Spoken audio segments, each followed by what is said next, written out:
whatever will be the ultimate outcome of this current war in Iran between Israel, Iran, and the US and the Gulf countries on months. Now, some fallout from the war are inevitable. I will address some of these potential fallouts today. We'll discuss a couple of different scenarios, but in general, some of these fallouts are unavoidable. Whether the war ends in 3 weeks, 6 months, 6 weeks, 6 months, does matter. But in general, there are some long term effects that are likely. So let's sort of enumerate them, go through them today. Now, continued unease and insecurity of the Gulf Cooperation Council, the GCC countries, all the Gulf Emirates and all the places, Muslim primarily areas, countries, kingdoms, monarchies in the Gulf.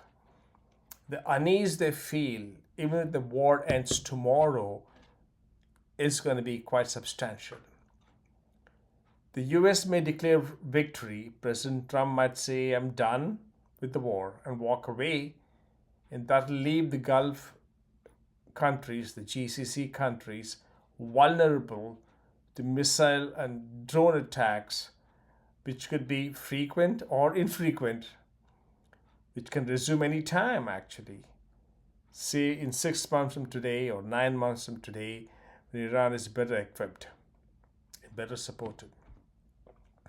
Again, the US may again bomb Iran in 6 to 9 months, using the same excuse or statements that they want to get rid of Iran's nuclear material or the nuclear bombs, the potential of them building nuclear bombs or missiles. So we had repeated this story now in the last 2 weeks. The first attempt among several, I suspect, was a few months ago in June, July, 12-day war. So we're back, and then we declared victory. We came back now to say, oops, well, we need to try again. So what's to say we won't do it again in a few months? So again, the bottom line is volatility in the oil markets is likely to continue for the next 2 years. Now, the Gulf countries with trillions promised, they had promised trillions of dollars for AI investments in the US, mind you, on data centers for NVIDIA and all the companies, OpenAI, in the Gulf areas, in Dubai and other places, for example. Looks like they'll have a lot less funds to spend and to invest, and will spend some of their own money, earmark them for, that was earlier earmarked for AI data centers. They might be more shifting them towards security and repairing infrastructure or boosting infrastructure or military spending or whatever. That could be one of the outcomes, less money to spend on AI infrastructure that they had envisioned a few weeks ago, months ago. If the AI investments in the USA get reduced because some of the money was supposed to come from the Gulf, for example, the AI bubble might burst in 2026 towards the end or early 2027. Then it could send the economy into a recession of sorts, at least for a while. Now, I'm not predicting this, but if you believe there's an AI bubble going on, then if funds don't come that were promised, for example, there is likely to be some air let out of the bubble, let's put it that way. So it'll have an impact on the US economy, very likely. The investments that were expected, anticipated, promised by the Gulf countries don't show up in the full amount. Now, what about the world economy? The world economy enters into a new era of energy insecurity. All the countries like South Korea and Japan and India and Pakistan, for example, that had boats lined up coming every other day with crude oil or LNG, they're not going to be very happy when the war is over, say in 6 weeks, and they'll still be worried about the future. What do we do the next time something like this happens will be the question they'll have to answer. Now, coming back to Iran, for example, the Iran's hardline supreme leader now. Nobody has seen him as suspect yet. Mojtaba Khamenei now knows that the energy prices are America's weak spot, an Achilles tendon, Achilles heel, for example, and will likely use that leverage to get some concessions, probably, or at least brownie points. Now, LNG supply hit by Qatar when it halted production will cause most importers to seek alternate sources. But the US is an alternate source, being one of those that can provide LNG to the world.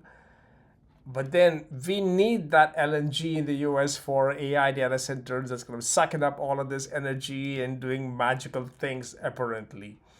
So, what does it do to the energy prices in the US and worldwide? It might increase significantly, which will have its own impact on the AI data centers, I suspect.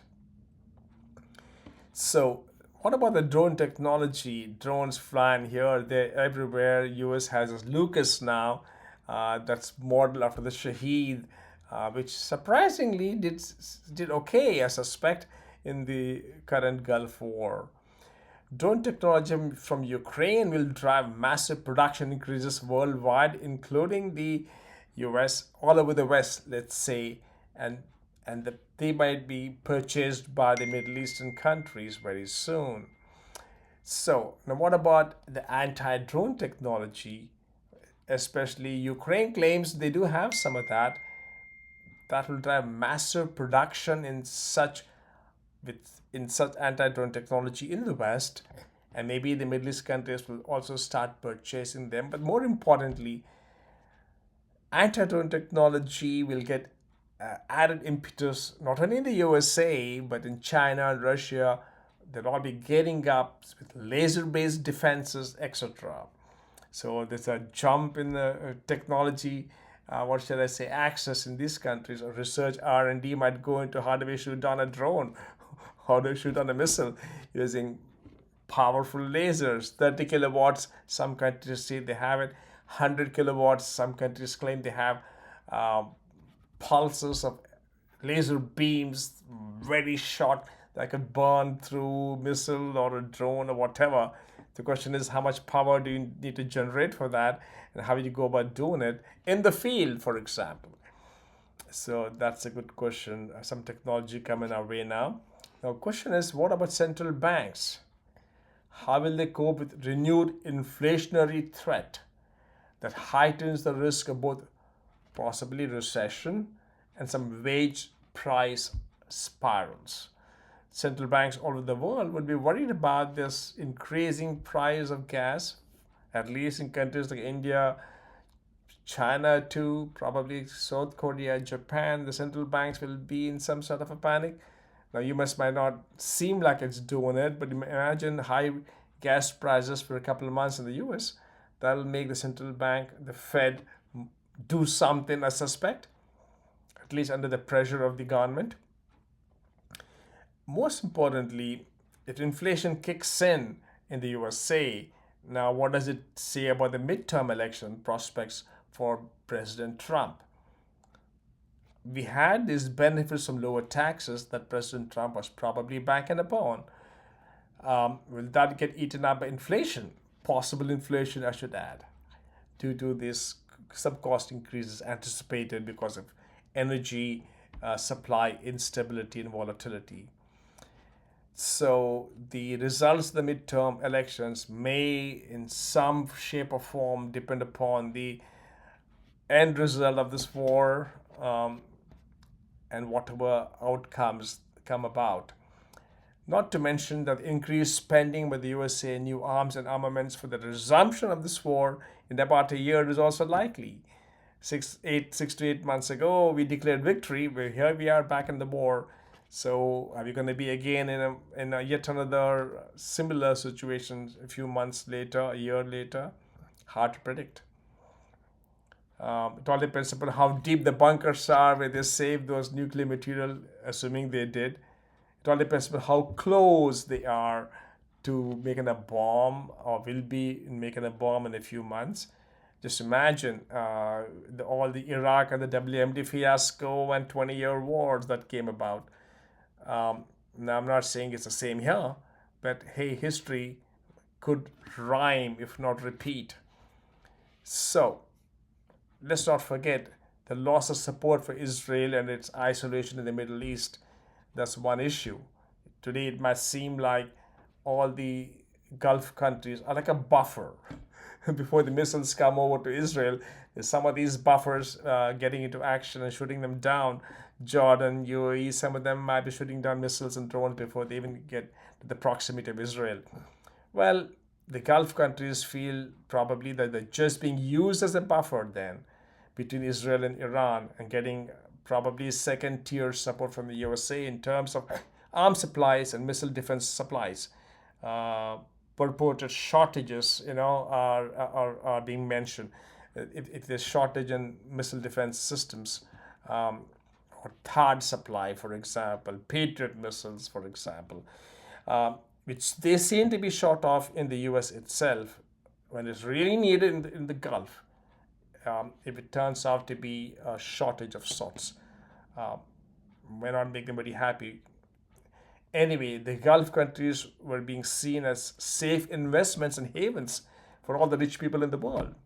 People moved from Europe, um, Asia, other places. The billionaires moved in, bought apartments, expensive islands, and whatnot, all feeling safe, zero taxes, good safe havens, good investment opportunities there, and not to mention excellent financial centers coming up and so on.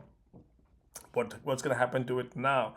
The sense of security that was presumed, the physical security as well as the investment security, especially the fact there were no taxes and there's proper economic and administrative stability there, was a selling point. This which is going to change. Will the perception of these Gulf countries being safe and secure change? And if that happened, will many who moved there in the last 20 years, will they be wondering what happened to the promised security and what do we do next? Anyway, now let's look at some of the Asian countries. South Korea and Japan will be worried about the ability of the USA to supply them with THAAD and Patriot systems going forward. There'll be a lot of stories about uh, these Patriots and THAAD systems that got hit by Iran, for example, in the Gulf. Um, they had to be replaced sooner or later. Stop more missiles and drones coming. So where do you get it from tomorrow? It could be shifted from South Korea. That's what the South Koreans are worried about, and they talk about it openly. What does that do to North Korea? Does it embolden North Korea now, since the THAAD and Patriot missiles are likely to be moved out of South Korea?